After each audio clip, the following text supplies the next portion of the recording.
Nous enchaînons directement donc maintenant sur le chapitre 17 du livre de la Genèse, où Dieu établit une alliance avec Abraham.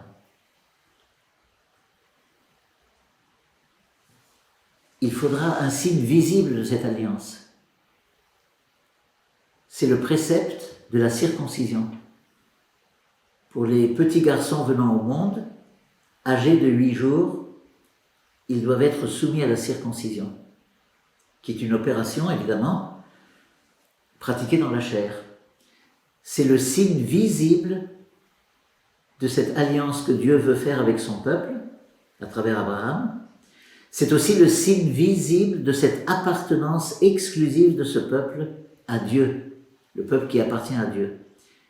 C'est pour ça que Dieu demande que de génération en génération, tous les enfants mâles soient circoncis au bout de 8 jours, et vous le savez très bien, ça va être aussi le cas pour Jésus, selon l'évangile de Luc, chapitre 2, 8 jours après sa naissance.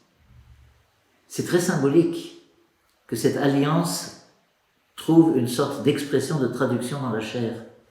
Parce que cette opération dans la chair, elle se réalise justement dans le membre ou sur le membre qui transmet la vie, justement de génération en génération.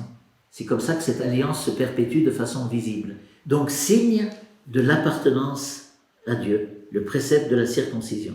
Signe de cette alliance perpétuelle que Dieu veut faire avec ce peuple dont il veut être le Dieu exclusif, et ce peuple qui doit appartenir aussi exclusivement donc à Dieu.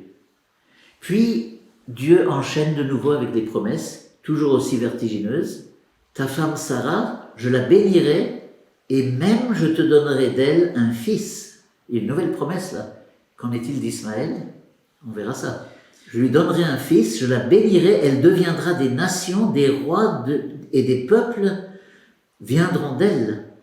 Alors là, c'est le verset 17, c'est un peu énigmatique. Abraham tomba la face contre terre, signe de prosternement, d'adoration, mais en même temps, et il se mit à rire, car il se disait en lui-même, un fils naîtra-t-il à un homme de 100 ans?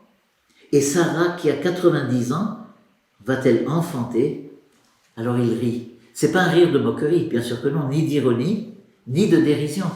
Mais c'est un rire qui signifie que ça le dépasse trop. Si on veut une analogie très très imparfaite, c'est dans souvent les jeunes, les ados ou même nous, on dit c'est trop beau. Voilà, c'est trop beau. C'est trop.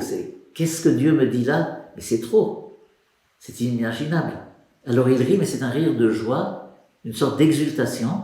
C'est pas qu'il doute, mais il ne saisit pas.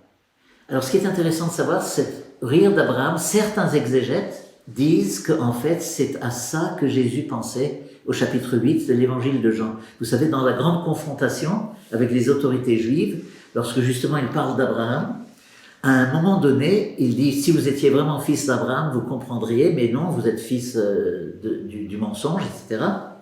Et à un moment donné, au chapitre 8, Jésus dit cette parole, Abraham a vu mon jour et il s'est réjoui. Alors évidemment, dans l'évangile de Jean, très typique, tout le monde se moque de lui. Tu n'as pas 50 ans, tu as vu Abraham? Alors c'est là qu'il dit, avant qu'Abraham fût, je suis. C'est-à-dire en tant que verbe éternel. Et alors évidemment, on va vouloir de nouveau le lapider, peu importe. Non, toujours est-il que quand Jésus dit, Abraham a vu mon jour et il s'est réjoui, certains exégètes le relient justement à ce rire d'Abraham qui se prosterne dans l'adoration devant le plan de Dieu qui le dépasse complètement. Et ce rire, qui peut être considéré aussi comme une sorte de rire d'émerveillement, eh bien c'est la réjouissance d'Abraham devant le plan de Dieu, qui lui promet justement à ce moment-là une multitude des nations, des rois qui sortiront de lui. Il va devenir père d'une multitude, d'ailleurs nous disons bien qu'Abraham est notre père. Et ça, les 3 religions monothéistes le disent, juive, musulmane et chrétienne. Abraham, le père de notre foi. Eh bien voilà, il rit. Il exulte peut-être, mais il se pose quand même la question, comment est-ce que Sarah va enfanter, et moi qui ai 100 ans, etc. Et c'est là que Abraham, qui veut quand même un petit peu sauver la face, si je puis dire, de la raisonnabilité, dit à Dieu, « Oh, qu'Ismaël vive devant ta face. » C'est comme si Abraham disait, « Mais écoute, j'accueille bien tes promesses, mais voilà, Ismaël est là. Ben, prends-le et réalise tes promesses à travers lui. Pourquoi me promettre encore un descendant qui pourrait paraître hypothétique venant de Sarah? La réponse à tout ça à partir de demain.